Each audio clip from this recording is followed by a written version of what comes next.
ইমান ধুনীয়া চকৰিটো দেখি চাগে গম পাইছেই মই ক'ত আহিছোঁ। হাই এভৰিৱান, কি খবৰ আপোনালোকৰ? আশা কৰোঁ সকলোৰে ভালেই। আমি মালিনী মেলা চাবলৈ গৈছিলোঁ। আমাৰ ঘৰৰ পৰা বেছি দূৰ নহয়ও, লিকাবালি নামৰ ঠাইডোখৰত প্ৰতি বছৰে মালিনী মেলা পতা হয়। আপোনালোকে চাগে প্ৰায়খিনিয়ে গম পায়েই। আৰু এয়া হৈছে মেইন গেট, আৰু তাৰ কাষতে আছে ফটো মাৰিবৰ কাৰণে আই লাভ মালিনী মেলা 2025 বুলি লিখা আছিল। আৰু তেখেতলোক কাপল হয়, আৰু আমাৰ এখেতক ফটো মাৰি দিব কোৱাৰ কাৰণে তেখেতে মাৰি দিলে। আৰু বেটাই পোনেই সোমাই গৈ কি লৈছে দেখিছেই নহয়। আৰু এইফালে বেটাই বন্দুক লৈ বেলুন ফুটালে। তাৰপিছত আমি উঠিবলৈ ল'লোঁ ট্ৰেইনত। মোৰ পিছে সম্পূৰ্ণ মেলাখনৰ ভিতৰত অকল ট্ৰেইনত উঠিহে ভাল লাগে দেই। মোৰ চকৰিত উঠিবলৈ মানে বহুত ভয় লাগে। আৰু এয়া বেটাই মই ট্ৰেইনত উঠিলোঁ, আৰু আমি মানে বেটাও খুব ফূৰ্তি কৰিলে, আৰু মইতো বহুত ভাল পাওঁ ট্ৰেইনত উঠি। আগতে এই মেলা সম্পূৰ্ণ এমাহ চলে, আৰু কিন্তু আজিকালি অকল 5 দিনে চলে। মোৰ মেলা চাই খুব ভাল লাগে, আৰু আমি একেবাৰে শেষৰ দিনাখন গৈছিলোঁ।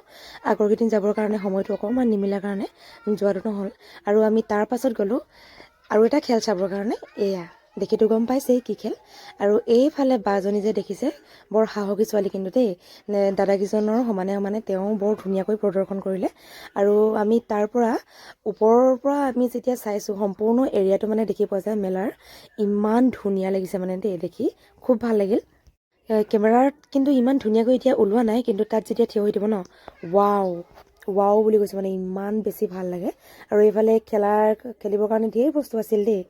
এই চকৰিটোত উঠিবৰ কাৰণে লাইন চাব দেই, লাইন চাওকচোন বাৰু, দেখিছেনে? ইমান বহুত দীঘল লাইন, বহুত দীঘল লাইন এইফালে, আৰু কিমান দূৰলৈকে আছে মানে ঠিক নাই দেই।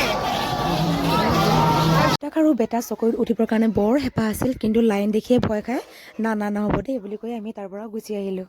মই প্ৰতি বছৰেই এই মেলাত যাওঁৱেই, মোৰ খুব ভাল লাগে মেলাত গৈ। আৰু একেবাৰে শেষৰ দিনাখন ছিংগাৰ প্ৰগ্ৰাম থাকে। এইফালে মোৰ বেটাক লৈ মই কেনেকৈ নাচি আছোঁ দেখিছেনে বাৰু? আৰু আমি একেবাৰে শেষৰ দিনা গৈছিলোঁ যেতিয়া প্ৰগ্ৰেমটো খুব ধুনীয়াকৈ উপভোগ কৰি আহিবলৈ পাৰিলোঁ। আমাৰ লগত আৰু এজন ভাইটি গৈছিল, এয়া হৈছে সঞ্জীৱ। আৰু সঞ্জীৱ আৰু বেটাই ইমান ধুনীয়াকৈ চাইছে দেখিছেনে বাৰু? আজিলৈ ইমানেই। মোৰ ভিডিঅ'বিলাক ভাল লাগিলে লাইক কমেণ্ট শ্বেয়াৰ কৰিব।